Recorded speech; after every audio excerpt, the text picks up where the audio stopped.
نحمده ونصلي على رسوله الكريم اما بعد فاعوذ بالله من الشيطان الرجيم بسم الله الرحمن الرحيم رب اشرح لي صدري ويسر لي امري واحلل عقدة من لساني يفقهوا قولي ربنا زدنا علما۔ باب نمبر 97 ریاض الصالحین، باب الاستخارۃ والمشاورۃ، استخارہ اور مشورہ کا بیان۔ قال اللہ تعالی وشاورہم فی الامر، وقال تعالی وامرہم شورى بینہم ان یتشاورون بینہم فیہ۔ اللہ تعالیٰ کا ارشاد ہے، اور صلاح مشورہ کیجئے ان سے اس کام میں، یعنی اللہ تعالیٰ حضور صلی اللہ علیہ وسلم کو اپنے کاموں کے کرنے میں صحابہ کرام سے مشورہ کرنے کا فرما رہے ہیں۔ اور دوسری آیت میں فرمایا کہ وَأَمْرُهُمْ شُورَى بَيْنَهُمْ، اور ان کے سارے کام باہمی مشورے سے طے ہوتے ہیں۔ حقیقت یہ ہے کہ ہر وہ کام جس کا تعلق کسی فرد سے نہیں بلکہ جماعت سے ہو، گروہ سے ہو، انڈیویجول کی بجائے، اس معاملے میں، ان لوگوں کے تمام معاملات میں کسی ایک شخص کو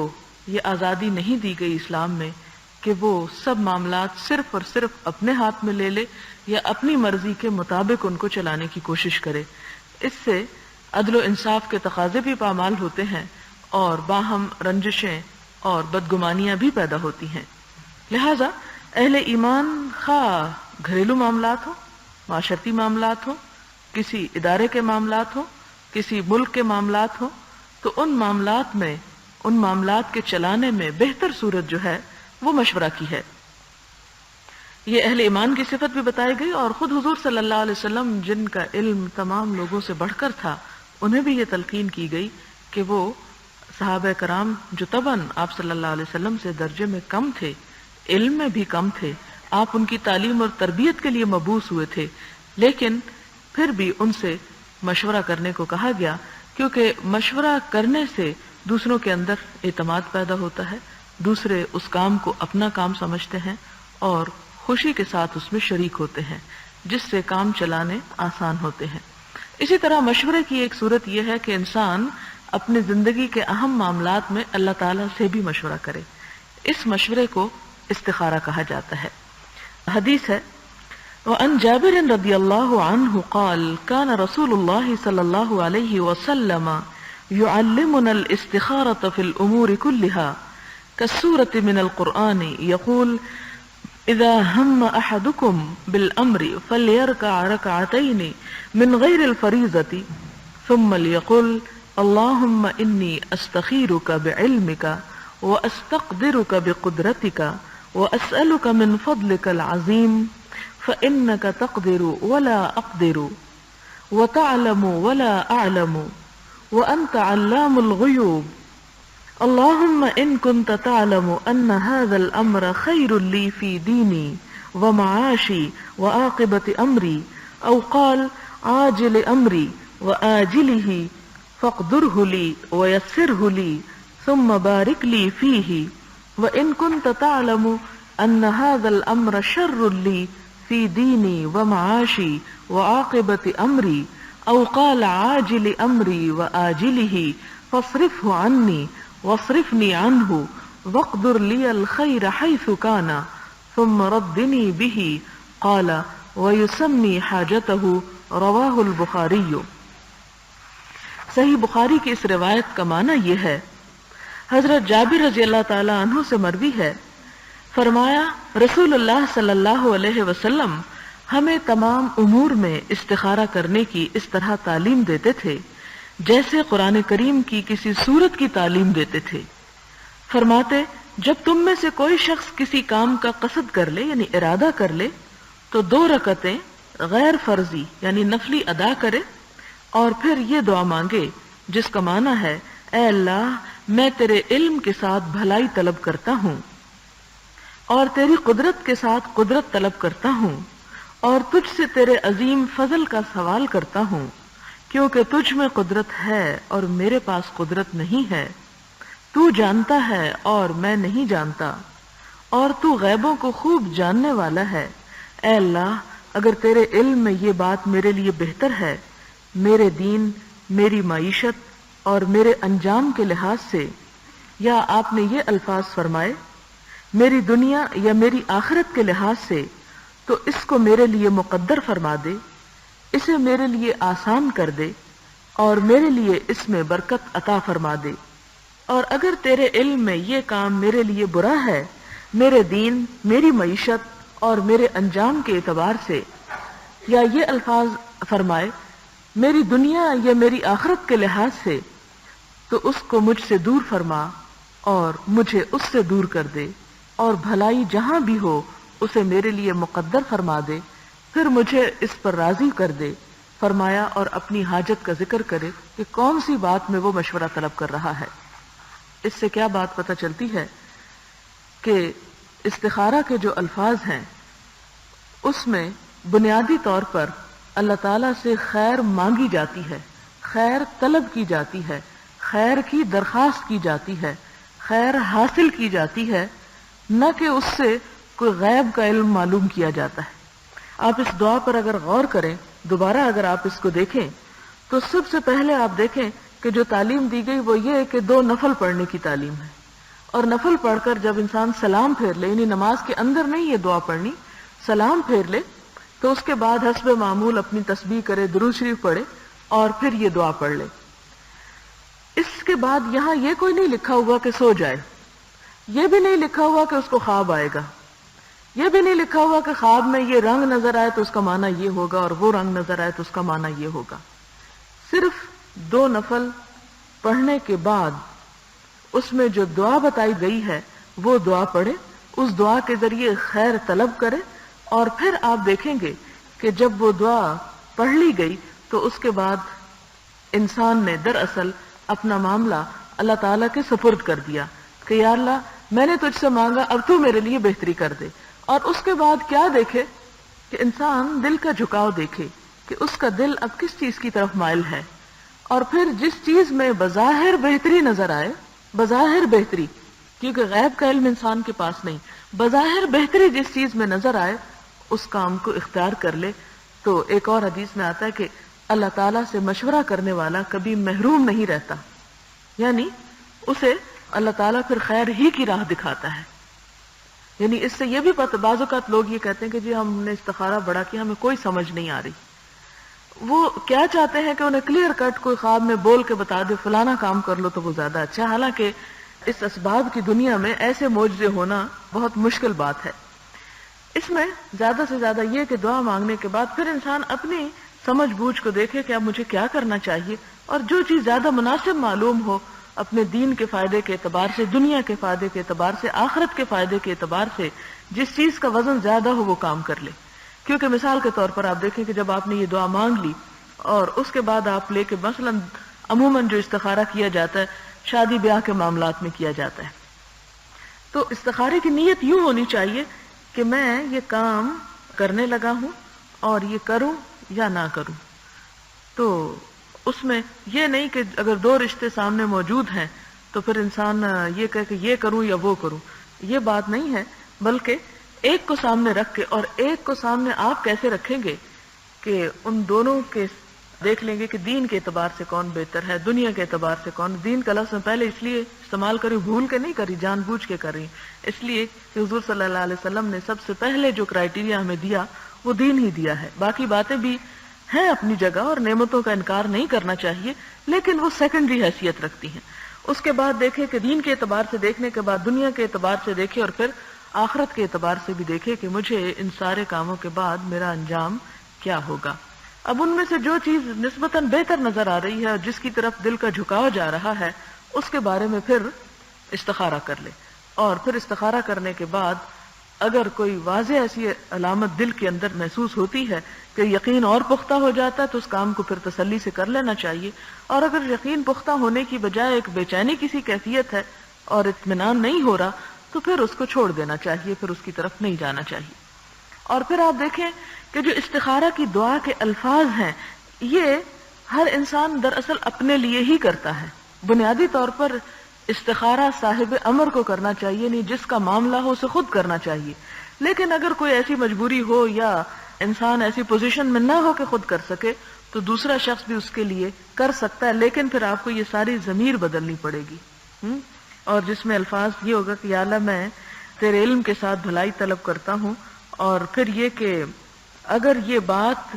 میرے لیے نہیں کہیں گے اب آپ، یعنی عربی الفاظ میں یہ نہیں کہ یا اللہ یہ بات اگر میرے لیے اچھی ہے تو یہ کر دے، نہیں، جس کی نیت سے آپ استخارہ کر رہے ہیں اس کی طرف آپ دھیان کریں گے اور کہیں گے کہ یا اللہ یہ بات اگر اس شخص کے لیے بہتر ہے تو اسے اس کے مقدر کر دے، اور اگر اس کے لیے اچھی نہیں تو اسے اس کو پھیر دے اور اس چیز کو اس سے پھیر دے۔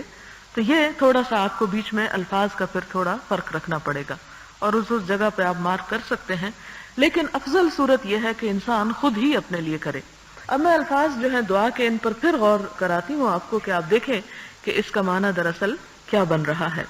پہلا تو یہ ہے کہ اے اللہ میں تیرے علم کے ساتھ بھلائی طلب کرتا ہوں، یعنی جو چیز تیرے علم میں بھلی ہے،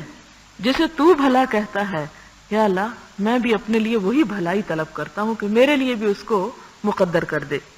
اور تجھ سے تیرے عظیم فضل کا سوال کرتا ہوں کیونکہ تجھ میں قدرت ہے، یعنی تو فضل کو عام کر سکتا ہے، مجھ میں قدرت نہیں، طاقت نہیں، کیونکہ انسان تو اتنی کمزور چیز ہے کہ نہ اپنے لیے اللہ تعالیٰ کے اذن کے بغیر کسی نفع کو لانے کا روادار ہے یا اس میں اتنی قدرت ہے، اور نہ ہی کسی نقصان کو اپنے سے ہٹانے کا، سب کچھ دراصل اللہ ہی کے ہاتھ میں ہے۔ تو پھر اس کے بعد یہ فرمایا کہ یوں کہے کیونکہ تجھ میں قدرت ہے اور میرے پاس قدرت نہیں، تو جانتا ہے اور میں نہیں جانتا، کیونکہ انسان جب کسی معاملے میں استخارہ کرنے لگتا ہے تو صرف ظاہری چیزیں ہی تو دیکھتا ہے،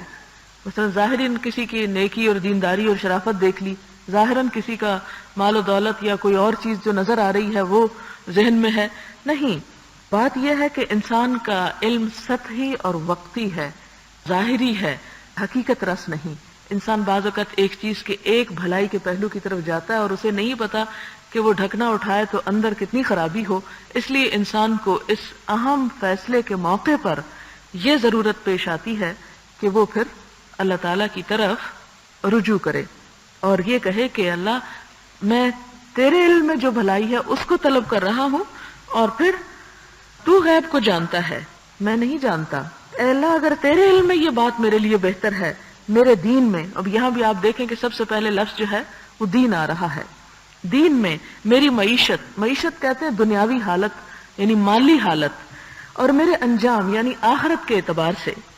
یا آپ نے یہ الفاظ فرمائے کہ عاجل اور آجل کے، تو عاجل کہتے ہیں دنیا کو، عاجلہ جیسے قرآن پاک میں آتا ہے نا سورۃ القیامہ میں کلا بل تحبون العاجلہ، تو عاجلہ کہتے ہیں دنیا کو، تو یہاں پر فرمایا کہ میری دنیا کے اعتبار سے یا میری آخرت کے اعتبار سے تو اس کو میرے لیے مقدر فرما دے، اسے میرے لیے آسان کر دے۔ اب آپ دیکھیں استخارے میں آپ کیا مانگ رہے ہیں کہ یا اللہ اگر یہ چیز بہتر ہے تو اس کو میرے لیے حاصل کرنا آسان کر دے، اور میرے لیے میری تقدیر میں اس کو کر دے اگر نہیں ہے، یا مقدر فرما دے کا جو لفظ آ رہے ہیں یہ بھی قابل غور ہے، اس لیے کہ اس بات کو اس حدیث سے سمجھا جا سکتا ہے کہ جس میں آپ صلی اللہ علیہ وسلم نے فرمایا کہ تقدیر صرف دعا سے بدلی جا سکتی، کوئی چیز تقدیر کو نہیں بدل سکتی، ہاں دعا بدل سکتی، تو اس لیے کثرت سے دعا کرنی چاہیے، اور دعاؤں کی کثرت سے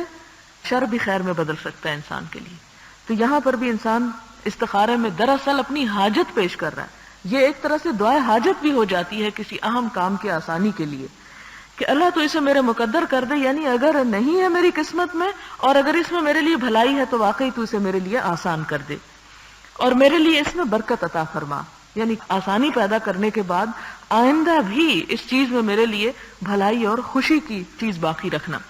اور اگر تیرے علم میں یہ کام میرے لیے برا ہے میرے دین میری معیشت اور میرے انجام کے اعتبار سے، یا یہ الفاظ آپ نے ادا فرمائے میری دنیا یا میری آخرت کے لحاظ سے،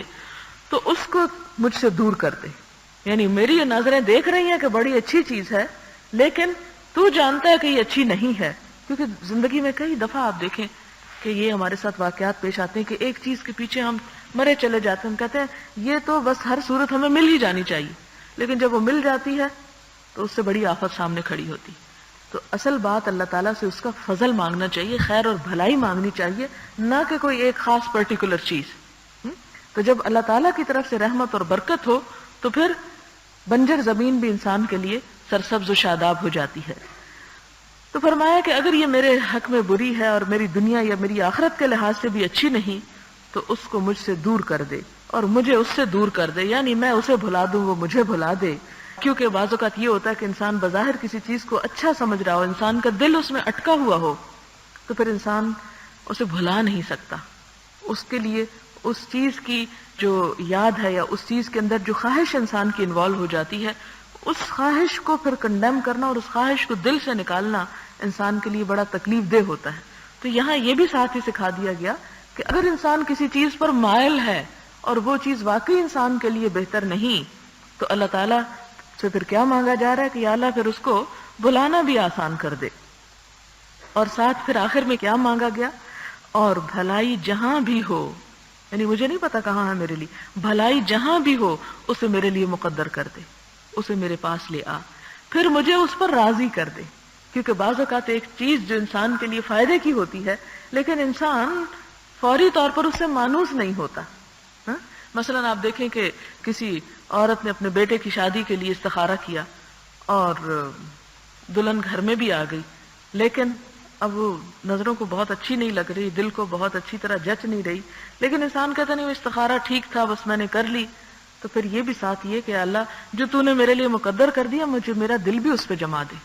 کیونکہ شیطان انسان کے ساتھ ہوتا ہے، ایک چیز جو اللہ تعالیٰ کی طرف سے انسان کے حق میں خیر و برکت بن کے نازل ہوتی ہے وہ اس کو بھی اس نعمت سے دور کر دینا چاہتا ہے. لہٰذا وہ اطمینان بھی انسان اللہ تعالیٰ سے استخارے میں مانگتا ہے. اور فرمایا پھر اپنی حاجت کا ذکر کرے، یعنی وہاں پر پھر نام لے کے کون سی چیز، یعنی اگر کسی شخص کے لیے استخارہ کیا جا رہا ہے تو اس کا نام لیا جائے، یا کسی سفر کے لیے مثلا استخارہ کیا جا رہا ہے، اور یہ نام آپ بیچ میں اردو میں بھی لے سکتے ہیں، اپنی زبان میں، انگریزی میں، کسی چیز میں بھی لے سکتے ہیں اس کے کرنے، کیونکہ یہ نماز کے اندر تو نہیں دعا مانگی جا رہی ہے، تو نماز کے بعد ہے. اور اس کے بعد اگر آپ سمجھیں کہ ابھی تسلی نہیں ہوئی تو اردو میں مزید آپ یا اپنی پنجابی یا پشتو جو بھی آپ ہو اس میں مزید کھل کے آپ اللہ تعالیٰ سے گفتگو کر سکتے ہیں اور مزید مانگ سکتے ہیں کہ یا اللہ تو بھلائی ہی میرے مقدر میں کر. اتنی مانگے کہ جب آپ کی تسلی ہو جائے کہ واقعی آپ نے مانگنے کا حق ادا کر دیا، اور پھر اس کے بعد کیا کریں،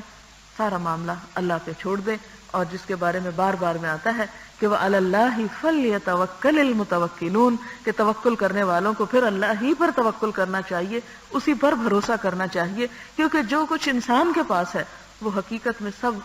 ناپائیدار ہے، بہت کمزور ہے، اور جو اللہ کے پاس ہے وہی باقی رہنے والا ہے اور وہی اصل خیر اور بھلائی ہے. لہٰذا اگر انسان اپنا تعلق اللہ سے جوڑ لیتا ہے تو پھر کبھی بھی محرومی پاس آ نہیں سکتی. اگلا باب ہے باب نمبر 98، باب استحباب الذهاب الى العید وعیادۃ المریض والحج والغزو والجنازة ونحوها من طریق والرجوع من طریق آخر لتکثیر مواضع العبادت. عید، مریض کی تیمارداری، حج، جہاد اور جنازہ وغیرہ کے لیے ایک راستے سے جانے اور دوسرے راستے سے لوٹنے کے مستحب ہونے کا بیان تاکہ عبادات کے مقامات میں اضافہ ہو. یعنی کس کس چیز کے لیے جانے کا رستہ اور واپسی کا رستہ اور ہونا چاہیے. عید، مریض کی تیمارداری، کیونکہ یہ بھی ایک نیکی کا کام ہے، اور جیسا کہ آپ جانتے ہیں کہ اگر کوئی شخص صبح کے وقت کسی بیمار کی تیمارداری کرتا ہے، اس کا حال پوچھتا ہے، تو شام تک 70,000 فرشتے اس کے لیے مغفرت کی دعا کرتے ہیں. لیکن ایسی بھی تیمارداری نہ کریں کہ وہ ایکسپلینیشن دیتے دیتے مزید بیمار پڑ جائے. تیمارداری کا مطلب یہ ہے کہ انسان دیکھے، حاضر ہو، اور پھر دیکھے کہ ضرورت کیا ہے مریض کو. اگر سمجھے کہ اس کے پاس بیٹھنا مفید ہے یا اسے کمپنی چاہیے آپ کی تو آپ بیٹھ جائیں، آپ اس کی مدد کریں. لیکن اگر آپ دیکھیں کہ آپ کی کمپنی اس کے لیے باعث تکلیف ہے اور آپ کا اس سے پوچھنا یا اس کے پاس بیٹھنا اسے ناپسندیدہ ہے تو پھر انسان اس کے پاس سے ہٹ جائے. ہمارے ہاں عموماً کسی کی تعزیت اور کسی کی تیمارداری ٹپیکل انداز میں ہوتی ہے اور وہ صرف اس سے حال پوچھ پوچھ کر اس کو نڈھال کر دیا جاتا ہے. اب کو خدا نخواستہ ڈیتھ ہوگی کسی کی، ہر شخص آتا ہے اور وہ فرض سمجھتا ہے کہ اپنے لیے اس قصے کو دوبارہ اس سے سارا کہلوائے. وہ پوچھتا ہے، ایک ایک تفصیل پوچھتا ہے، کھوج کرید کر کے پوچھتا ہے، اور پھر پوری کہانی پھر دہرائی جاتی اور پھر دہرائی جاتی اور دہرا کر پاگل ہو جاتے ہیں. تو ضروری نہیں کہ آپ کسی کے گھر تعزیت کے لیے جائیں یا آپ تیمارداری کے لیے جائیں تو اس سے کہانی ہی ضرور ساری سنیں. آپ خاموشی سے بھی بیٹھ سکتے ہیں، آپ اس کے لیے دعا کر سکتے ہیں. آپ دیکھ سکتے ہیں کہ اس کے آس پاس کیا ہو رہی، کوئی مشکل تو نہیں، کیا ہو سکتا ہے کہ اس کے کپڑے میلے پڑے ہوں تو وہ آپ اٹھا کے دھو ڈالیں. اگر آپ یہ سمجھ رہے ہیں کہ اس کی کمرے میں جھاڑو نہیں لگا ہوا تو وہ لگا دیں. اگر کوئی چیز ٹوٹ پھوٹ رہی ہے، کچھ گر رہا ہے، کچھ پڑ رہا ہے، کوئی اس کے پاس دوائی نہیں ہے، اس نے کچھ کھایا نہیں ہے تو وہ لا کے کھلا دیں. یہ بہت سے کام تیمارداری کے ہو سکتے ہیں. صرف یہ نہیں ہو سکتا کہ آپ اسے اتنا بلوائیں کہ اسے تھکا ڈالیں.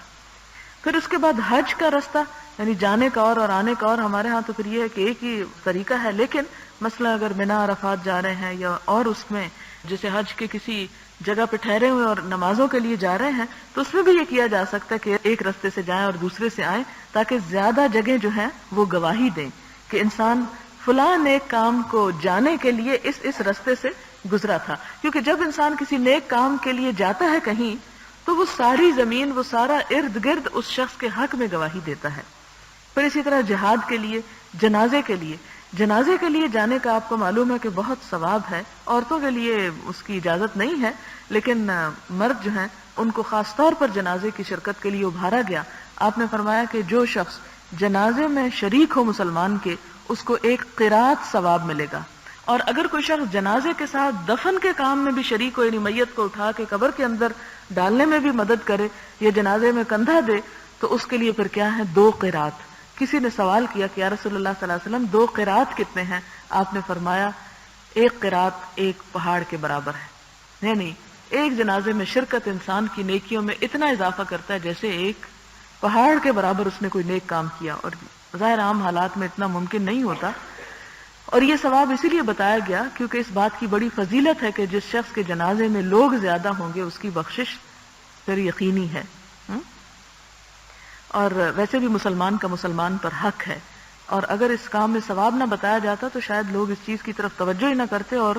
انسانی حرمت پامال ہوتی اور لوگ اس یعنی نہلانے دہلانے اور کفن اور جنازے. اب بھی ہمارے ہاں تو یعنی ارد گرد بہت اس چیز کا رواج گھٹ گیا ہے اور اس چیز کی طرف توجہ مسلمانوں کی کم ہو گئی ہے. اور عموماً آپ دیکھیں اسلام آباد میں اگر آپ جنازوں کی صورتحال دیکھیں تو بعض اوقات بڑی سخت تکلیف ہوتی ہے کہ عموماً مسجد میں لے جائے جاتے ہیں جنازے اور نماز کے وقت میں، اور اس میں مسجدوں میں پہلے ہی حاضری کوئی نہیں. تو اس میں آپ دیکھیں کہ عموماً وہ 40 بندے بھی نہیں بنتے جس کے بارے میں کہا کہ اگر کسی کے جنازے میں 40 لوگ ہیں تو اس کے لیے اس کا حساب کتاب جو ہے آسان ہو جائے گا. تو یہ جنازے پہ جانا اور جنازے پہ جانا ایک عبادت قرار دیا گیا، اور پھر جانے کا رستہ اور آنے کا اور ایک اور نیکی کا رستہ بتایا گیا. اس سے ان باتوں کے سننے اور پڑھنے سے آپ دیکھ رہے ہیں چھوٹی چھوٹی باتیں اور سارے لوگ یہ کام کرتے رہتے ہیں، لیکن ایک پڑھا لکھا شخص، دین کی ان باتوں سے واقفیت رکھنے والا شخص کرتا یہی کچھ ہے لیکن بہتر طور پہ کرتا ہے. سب کر رہے ہوتے ہیں، وہ بھی کر رہا ہوتا ہے، لیکن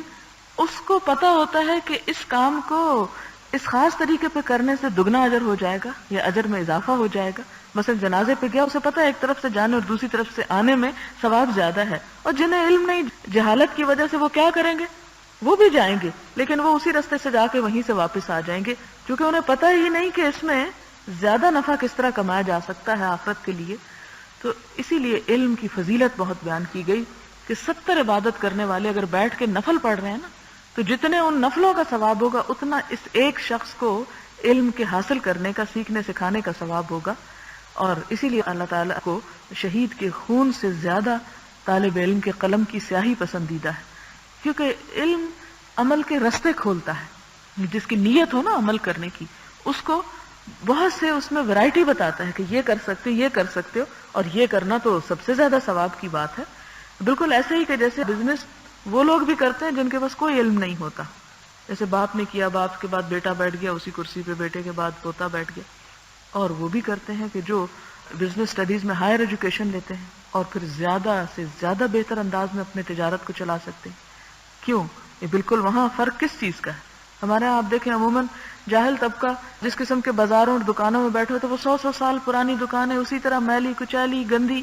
یعنی بازاروں کے بازار بھرے پڑے، کیونکہ نہ خود پڑھا نہ باپ دادا نے پڑھا. وہ ایک ہی لگی بندی روٹین کے تحت جو زندگی کی صبح شام ہوتی ہے وہی کر دیتے. لیکن جن کے بچے پڑھ جاتے ہیں وہ پھر انہی جگہوں پہ نہیں بلکہ اس سے بہتر صورتیں نکالتے ہیں. اسی طرح دین ایک تو ہمیں ہمارے والدین سے ملتا ہے، یا تو ماں اتنی پڑھی لکھی ہو کہ بچوں کو کتابوں کے بغیر یہ چھوٹی چھوٹی باتیں چلتے پھرتے میں بتا دیں، اٹھتے بیٹھتے میں بتا دیں کہ یہ کام ایسے نہیں، ایسے کرنے کا زیادہ بڑا ثواب ہے. تو وہ بچے خوش قسمت ہیں کہ جن کو یہ تعلیم بغیر بہت بڑی مشقت کے مل جائے. لیکن اگر وہ نہ مل سکے تو پڑھنے اور نہ پڑھنے میں فرق یہی ہے کہ انسان رہتا اسی دنیا میں ہے، لیکن ایک عمل کی نیت رکھنے والا انسان جب پڑھ لیتا ہے تو انہی کاموں سے دگنا ثواب کما جاتا ہے. تو یہاں پر ہم اب دیکھتے ہیں کہ احادیث کیا ہیں. ان جابر رضی اللہ عنہ قال كان النبي صلی اللہ علیہ وسلم اذا كان يوم عید خالف الطریق رواه البخاری. حضرت جابر رضی اللہ تعالی عنہ سے مروی ہے، فرمایا جب عید کا دن ہوتا تو حضور صلی اللہ علیہ وسلم مختلف رستوں سے آتے اور جاتے. یہ بخاری کی روایت ہے. خالف الطریق کا مطلب ہے ایک راستے سے آنا اور دوسرے سے جانا، یعنی خلاف کرنا راستے میں، یعنی جس سے آنا اس سے جانا نہ. وعن ابن عمر رضی اللہ عنہما ان رسول اللہ صلی اللہ علیہ وسلم كان يخرج من طریق الشجرة ويدخل من طریق المعرس وإذا دخل مكة دخل من الثنية العليا ويخرج من الثنية السفلى. متفق علیہ. حضرت ابن عمر رضی اللہ تعالی عنہما سے روایت ہے، فرمایا حضور صلی اللہ علیہ وسلم الشجرہ یعنی درخت کے راستے سے باہر تشریف لے جاتے اور معرس کے راستے سے واپس تشریف لاتے، اور جب مکہ میں داخل ہوتے تو اوپر والی گھاٹی سے داخل ہوتے اور مکہ سے باہر نیچے والی گھاٹی کے راستے سے نکلتے. یہ بخاری اور مسلم کی روایت ہے. یعنی مکہ میں ظاہر ہے کہ عمرے کے لیے آپ تشریف لے گئے تھے یا پھر حج کے لیے تشریف لے گئے، تو وہ ان کے دونوں راستے جو تھے وہ مختلف تھے. تو یہاں تو دو احادیث جنہوں نے بیان کی، ایک عید اور ایک حج کی، لیکن اس سے انہوں نے پھر استنباط کیا کہ دیگر نیکی کے کاموں میں بھی یہ طریقہ اختیار کر لینا اس نیت سے کہ زیادہ سے زیادہ زمین پر قدم لگے اور وہ ساری زمین گواہ ہو، تو یہ مستحب کاموں میں سے ہے.